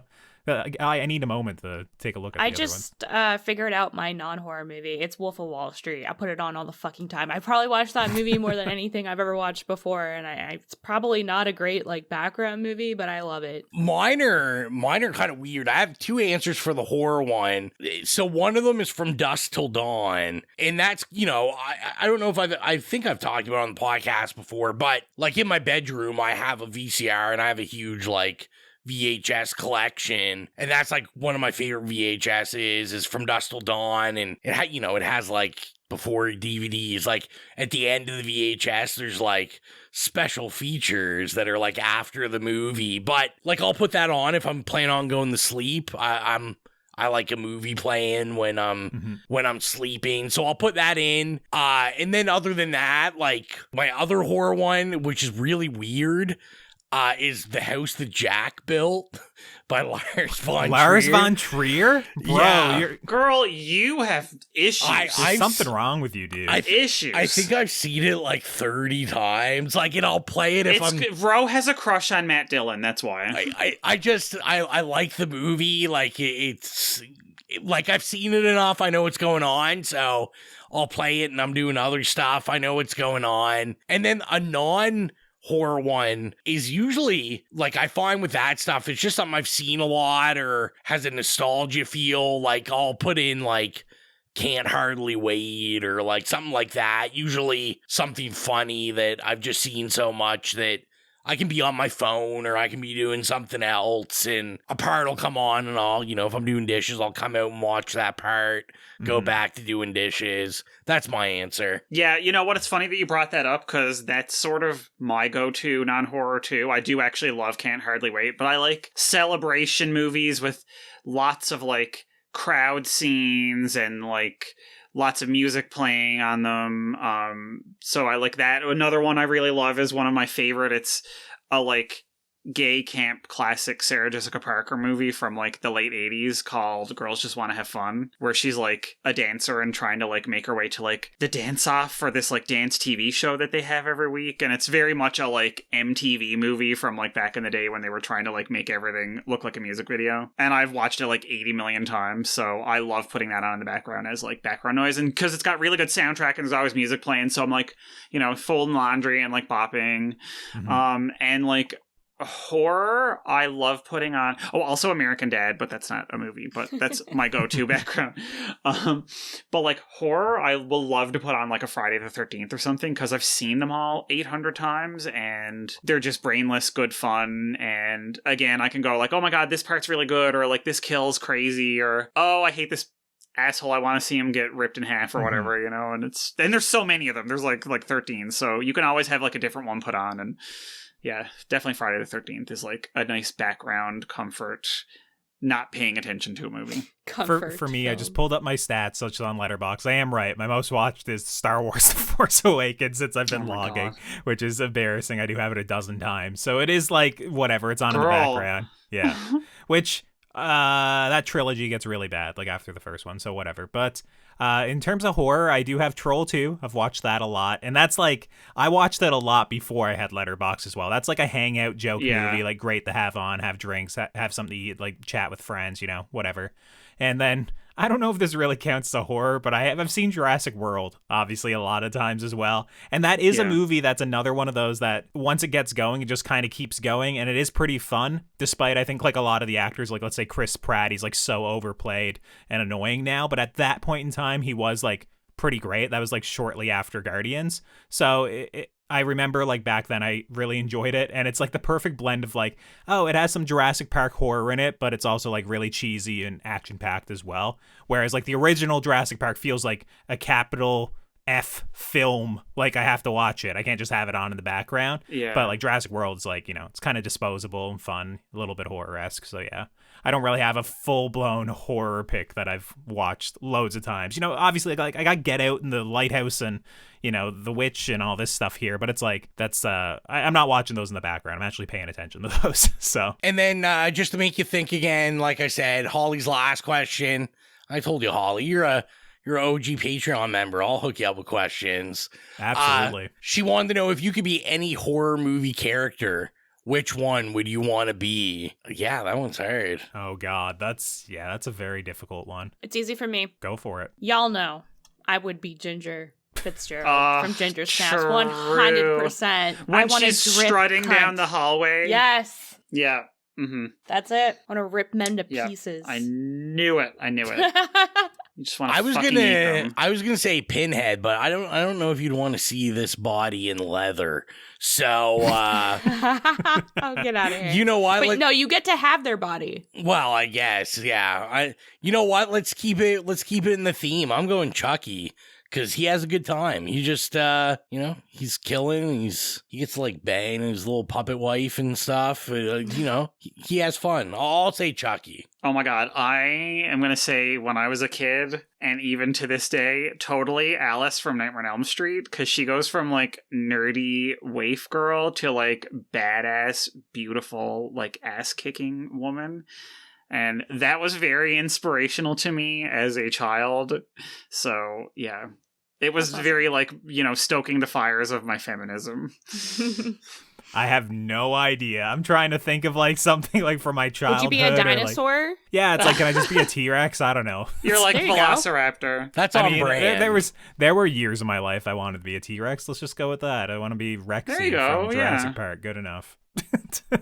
So then our next question was submitted by Melanie St. George, and she wanted to know, what's your favorite movie you've discussed on the podcast? Oh, God, that's another one I gotta like pull up like all the episodes. That's funny. Somebody asked me that question literally 24 hours ago. Nice. What did you say? I'm not even kidding. And I said, it's tough. I was like, in terms of the fun I had talking about it and the fact that it's one of my faves, it would be April Fool's Day. But I was like, honestly, also House. I loved House. I still think that's one of the best movies we've done on this podcast ever. And it like changed my life. Yeah, I mean, House is an excellent movie. I wasn't on that episode. So now I got to scroll and see like, okay, what episodes have I actually been on? Let's see. It's going to be an A24 movie for me, guys. I mean, it's not a surprise, obviously. Right? Like my first one, actually, the Neon Demon. Good one. I had a really good time discussing that. We went like fucking ham on that one. And I don't know. I just loved everything about it. I think about that fondly. Like, I just wish I could go back in time and like redo it. Yeah, like I'm not sure. Like we've discussed a lot of my like quote unquote 5-star rated movies on this show, right? Like it's like for me, it's like, do I like The Thing more than The Shining? Or like, I'm not sure. Like they're both masterpieces for me, right? So it's like Troll 2, I give that a 5-star as well. I will say in terms of just recording, I have liked some of our more recent episodes. Specifically, I think our Sinister episode was pretty fun, where I was pretty delirious after like not really working too much, and I was kind of on one the whole episode. So that was just like, I think some of our more recent episodes are more fun in terms of like what I envisioned, the podcast to be. But in terms of just a straight up movie, it's like, yeah, it's probably one of those go-to horror masterpieces like The Thing or The Shining.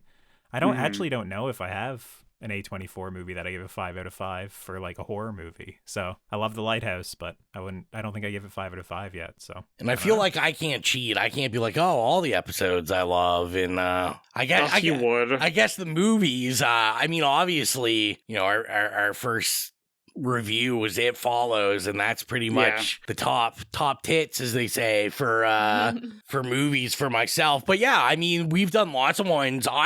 You know what, mine's more of the kind of movie where I really love when we do movies and then I've never heard of it or I've never seen it, and then it's just like it's in my repertoire from then on. So I think of stuff like Mirror Mirror and Prom Night 2 was actually one I was going to say, because I've never. That was really good. That was such I will openly admit that was such a good experience for me because I literally thought everyone was going to shit on it, and we had so much fun talking about it, and everybody seemed to like it. And it's just so rare that everybody kind of like gets on board with something like that isn't, like a confirmed classic. So that is also, to me, a combination of I love the movie a lot and I rank it like high in my personal canon, but also in terms of just having fun and like talking about this movie and like how memorable it was, it's also like up in the top of like the 5 years we've been doing this for sure. Also, I didn't say Jurassic Park, and that's one of my favorite movies of all time. Yes. And we I covered was like that. just waiting. So, I was like, okay, come on. Yes, we literally just talked about T-Rex. I have to say that obviously as well.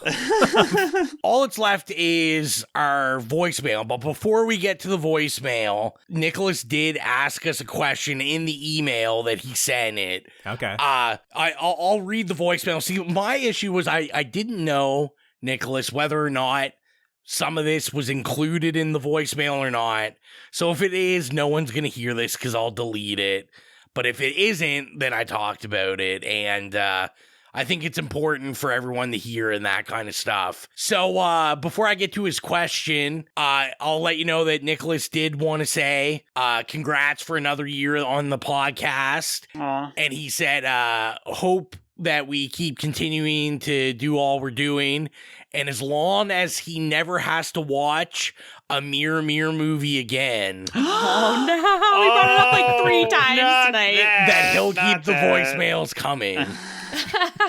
But his question was what do we think of the series overall if we have seen more than one of the Chucky series? Oh, okay. Well, I got no thoughts. You heard mine on the show. I've only ever seen the first one and the remake.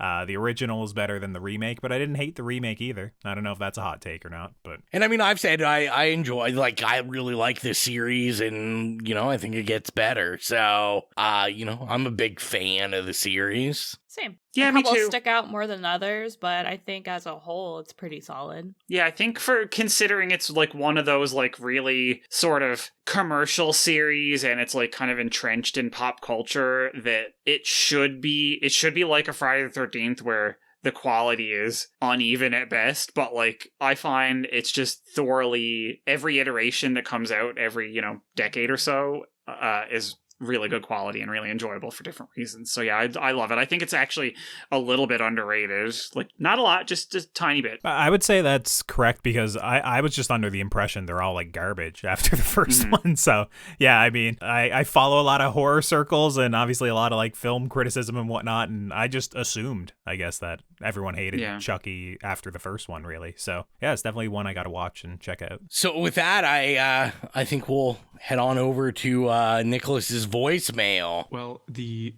original Child's Play is one of the very first horror movies I ever saw, and I was definitely way too young back then.